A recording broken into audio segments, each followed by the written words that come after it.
एक दिन एक साधु जंगल में चल रहे थे। धूप बहुत तेज थी और उन्हें बहुत प्यास लगी। पास में पानी नहीं था।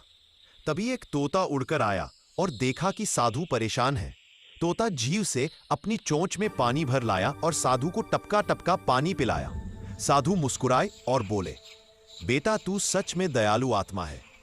उस दिन से साधु और तोता अच्छे दोस्त बन गए। अगर आप लोग अपनी माँ को दिल से प्यार करते हो तो ये वीडियो को लाइक और चैनल को सब्सक्राइब कर देना। और ये वीडियो कोई बंदा लाइक करेगा जो अपनी माँ को दिल से प्यार